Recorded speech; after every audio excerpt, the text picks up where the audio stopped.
How are we doing? It's Tuesday. Welcome back to the channel. Yeah, I'm away up in the borders. I'm 3 minutes left of my 2-hour journey, and I'm blindly following my sat nav, rightly or wrongly. I'll turn you around. Yeah, so I'm using the machine telematics to get me to where I need to be.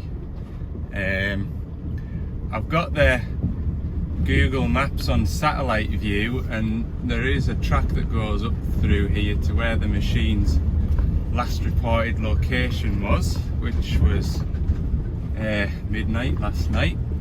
There's something about this that doesn't feel like it's a forestry road, I'm not gonna lie, so this might turn into a bit of a carry-on, but we'll see. We've only got 1 mile and we should be at the doorstep of the machine, so we'll see.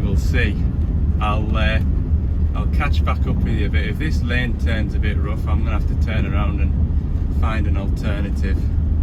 There's a bridge up ahead, look. Wonder if that's suitable. There's been a tractor down here, like, but obviously tractors will go places where this van won't.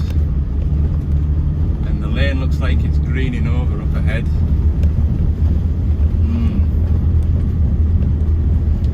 Yeah, I'm not too sure, like. At least I can get turned around there if we need to. Don't have to reverse all the way back to the main road. I'm sure the cows will be wondering what the hell I'm doing. I'm beginning to wonder it now. This isn't right, like. We'll see how far we get.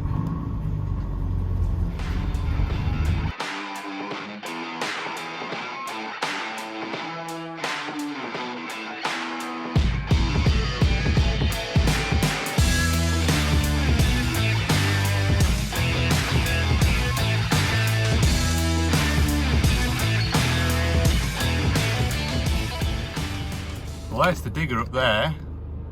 I'm pretty sure this isn't the way I should have came in, but looks like I'll get into the proper forestry road in 100 yards or so. But at least I found a digger. It wasn't just a figment of my imagination. Right, we'll try and find out where's best to get parked up and go and investigate. Well, there's certainly some views up here. I'm going to pull up here because it's fairly handy to walk across to there. I'll grab a bag of tools and we'll see what we can see. So I'm going to get him to turn the ignition on. He's, by the sound of things, it conked out as though it was blocked fuel filters and he couldn't get it started again, but he thinks there's a fuel leak. So what I'm going to do is going to turn the ignition on.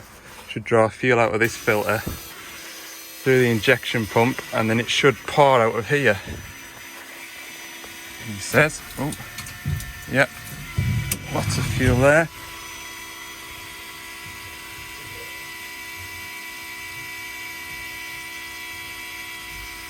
So unless there's a fuel leak in there, but he reckons there's a fuel leak in here.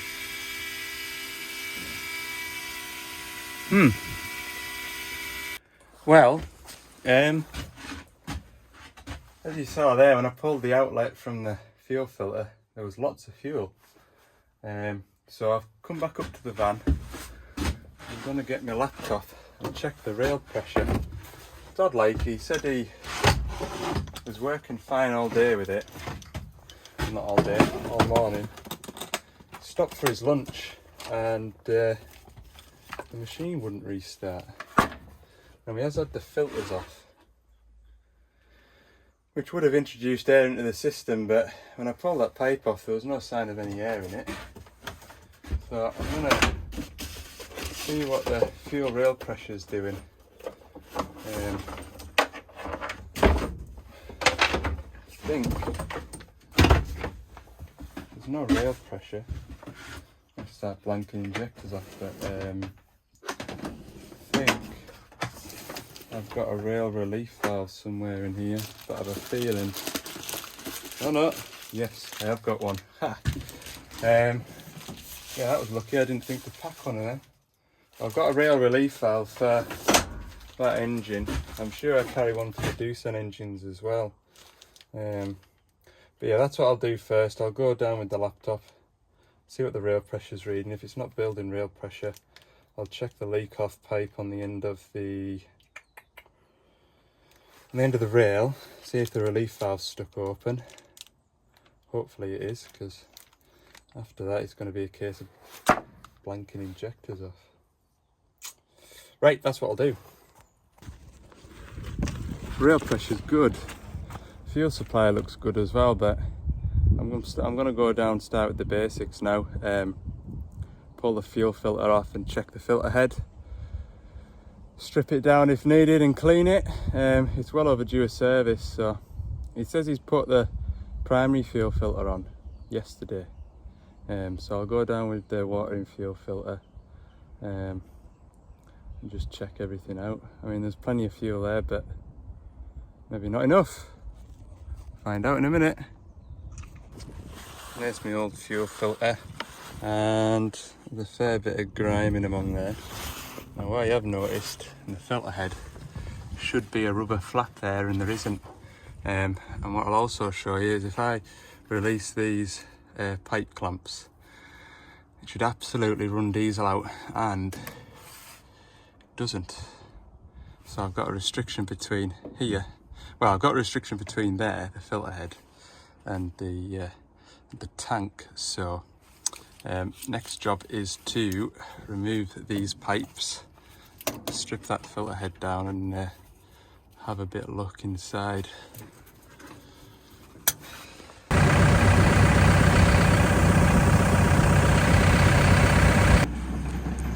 Hooray! It's now more accessible. Got it up the hill. I'm knackered after that. Yeah, so I nipped the return pipe going back to the tank and managed to get it to fire up. Took the chance and took the clamp off the return pipe, and it continued to run, so we've got it up on the roadside now. I'm going to stop it now and see if it'll restart. There's a check valve from where the fuel gets pushed through into the high pressure pump from the lift pump. There's a check valve there, I think, and it must be stuck and dumping all the fuel into the return line because it recycles some of its unused diesel. So it must be dumping all the lift pump pressure away from the high pressure pump, maybe.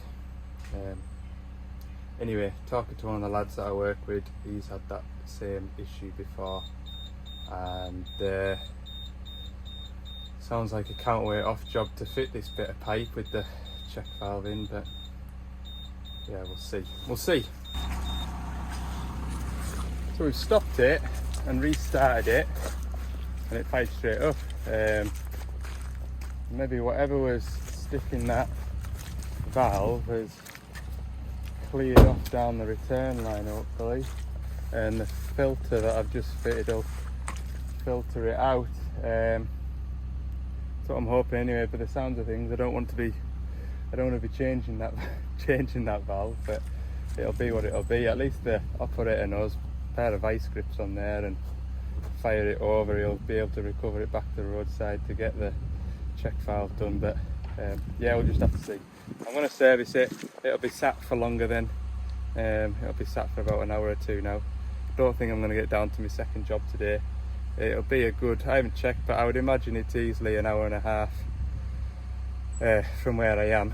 It's 1 o'clock now, so the time I finish this it'll be 3 o'clock.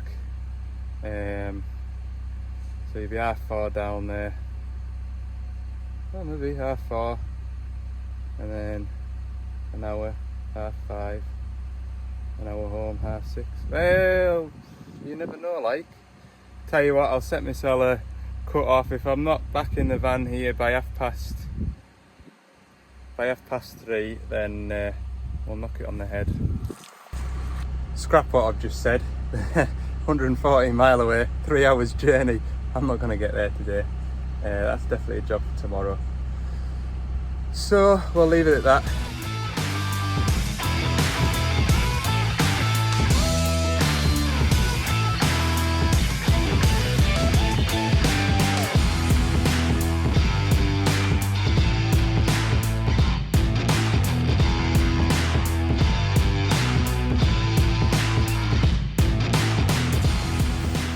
Right, that's the service complete. It is just, I think it's just after 3 o'clock. 8 minutes past 3.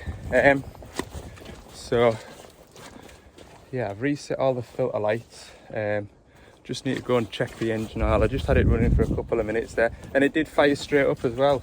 So hopefully it'll be all right. It was just a blip, but I'll show you. Oh, I've left my gun up here as well. Look. I'll show you this now. So it is. Can you see? Maybe. Hang on. It's bad to see. There.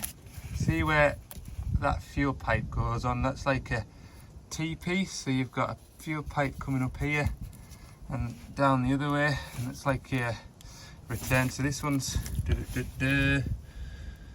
this one's coming from the electric lift pump. Well, no, it's not. Well, yeah, I suppose it is, but it's coming from the primary fuel filter, and it'll go down onto the high pressure fuel pump. And this pipe here is the returns from the injectors, is it? But anyway, when I clamped that pipe, the machine started. So I think all my fuel was going through, or a lot of it was going back to the tank. So anyway, it seems okay now, but you can't just get that valve on its own. Apparently you have to get the whole pipe assembly, and it's a bit of a fiddle on trying to do it with that counterweight. Anyway, yeah, I'll check this engine oil level. I've got another digger to go to on the way back. It's locked him out. Better just check this properly. Okay, so it's 26 minutes past 3, and we're gonna get started out of here. Oh, it's slippery. Goodness me. Yeah, 26 minutes past 3. While I've been servicing that machine, there was a phone call off a fella who can't get into his digger. The key won't open it. So I'm gonna call into that because it is 11 miles away from where I'm at. I mean, it doesn't come much handier than that, does it, to be fair? So I'll head up there now and get a look at it. Yeah, not much more to add. I need to eat something because I keep on pausing and I can't think straight.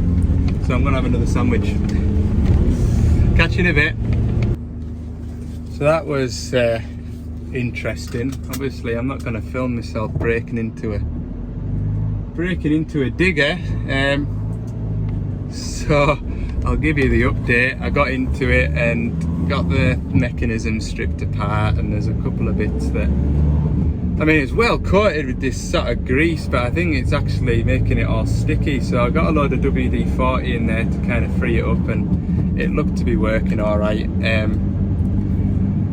So I'll get a catch ordered, and you know, I'll put it on a service, or if it sort of fails again, then I've got something in the back of the van to replace. Yeah, it's 5 o'clock. Well, 2 minutes to 5. I've got a 2-hour drive home, so I better get on. I'll see you in the morning. Anyway, it's Wednesday today, and I'm just about to pull onto site on my first job. I'm just setting some traffic lights. I've got a 6-tonner to see, so yeah, I'll show you just now. There's my digger working there. So obviously I'm roadside. I'll tell you a bit about what I do and get done, and yeah, I probably won't film with it being a busy road and whatnot. So I'll catch you in a minute or two. And that's that 6-tonner sorted. It was the electric lift pump. Complaint was it was bad to start and a bit sort of lumpy running. It wasn't sort of smooth. And when I pulled the feed pipe off to the high pressure fuel pump, turned the injector on, there was no fuel coming through the filters, and there was no click noise coming from the lift pump. So I replaced that. That one's going. I'm just at my second job of the day, which is another fuel fault. It seems to be the sort of theme of this last couple of days. This is a 14-tonner, low rail pressure code. Customs already replaced the fuel filters, checked the filter head, but when I've just got here, turned the ignition on. There's no buzzing noise coming from the back of the engine, so I suspect we've either got a power issue to another lift pump, or the lift pump's packed in itself. So if you remember yesterday, I packed an electric lift pump for that 160 yesterday, so I've got one here as it goes. So what I might do is just whip the belly plate off, plug that in, turn the ignition on and see if it works, and then obviously it's obvious what's wrong with the machine. So that's what I'm going to do now. But God, just see the rain that we've just had. Still looking pretty bleak outside. So yeah, I'll go and try this and I'll get back to you. Just plugged the new one on, turned the ignition on, and that doesn't work either. So put my multimeter on the plug and I've got no power. Checked the fuse in the cab for it and it's okay. So got broken wire somewhere. Brilliant. Good. Right, I'll have a look at a schematic and see what to do next. So yeah, when I went back to it to check the earth, I'm just using this sort of jumper cable just so I can test from not lying underneath the machine basically. So I plugged that end into the machine harness and tested the power there. Initially when I checked it, there was no power there, and then when I was having a look at the schematic here, looking at what relay it went through, etc., went back just to test the earth, just in case, you know, if it was a broken earth, I could just run a sort of a wire from the plug onto the engine or to the chassis, if I had a live. So I checked the earth, had continuity to earth, and then I just thought I'll check the live again, and the live was there, and there was, you know, power between both pins. So I kind of grabbed the plug and wobbled it around, and sure enough, my sort of power kind of disappeared, which kind of ties in because obviously I was on the phone a bit yesterday. He put fuel filters on it the day before, and this is weird, like it'll work alright for a bit and then it just sort of bogs down and dies to death. And the lads on site here are saying that it's been no trouble at all this morning. They wondered if they were going to see us because they thought they might have cancelled us. But yeah, when I put the original plug back into the lift pump and I wobble it, the lift pump kind of goes on and off and on and off. So I've just re-ended the plug, put some fresh terminals on it, and that seems to have cured it. So nice simple fix. Just got that belly plate to go back on. Thank God for that, because I was worrying. I've got this other 160 to go to, and it's sort of a good 2-hour trip from here now. So yeah, I want to get over to that. Seems like I'm waiting a week or so as well now. It's all go. That's him working away now. Everything seems to be all right. So yeah, right. Next job, go and get that done.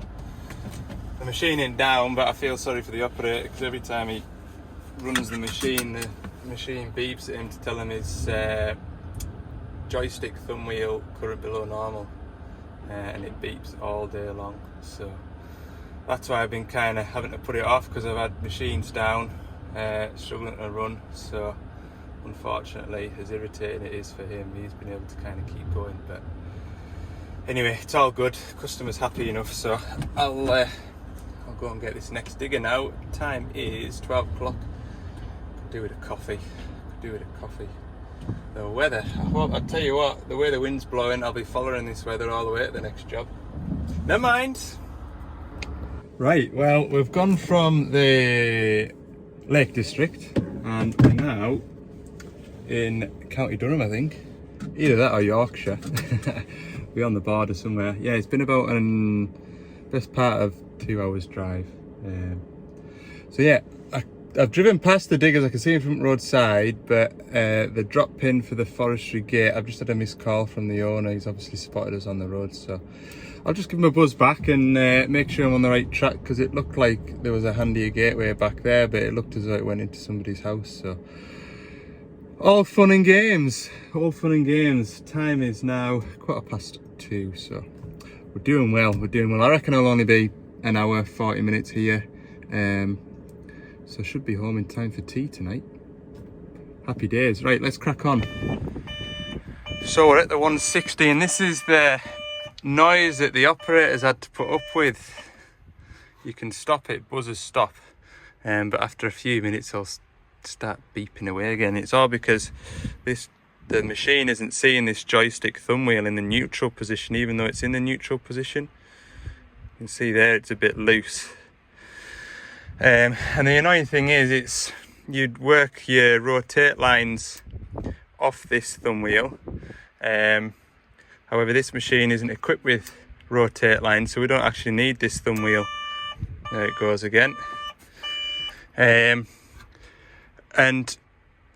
so yeah, you can well imagine that beeping noise is annoying. You can get out if you sort of try and find the neutral point as best you can before you key on, then it's fine after that. But yeah, what I'll do is I'll go into the dash and see what it's doing, see if it's just, because I think it's current below normal is the code, or current above normal, can't remember. I'll have a look in a sec, and we'll just have a look. But anyway, I have a feeling it's the potentiometer in the thumb wheel, and to replace that, it's a whole new handle. So let's have a look. So I can see here what the EPOS behind the seat is seeing. So the right hand lever, you can see it's sat in the neutral position at 2.5 volts, but the left hand lever is all the way to the right. It's stuck all the way to the right, which as you can see it isn't. And if I move the thumb lever here, it isn't doing a jot even when I press it and wiggle it. So I'll pull this armrest apart. I'm quite pleased really, because although it's not a bad job, there's a lot more to take apart to get that joystick out as there is this joystick. So I think it's just take that off, take that screw out, and then this whole thing will just lift up, and it'll lift up enough so that I can get all this out. Right, that's the joystick in. Only slight difference with the new joystick is it's come with a button in the back of there, which I'll leave on, to be fair, because one day when I've got time I might wire up that button to do a wipe of the windscreen. Be a nice little feature to add to it, won't it? So yeah, we'll try it and see what happens now.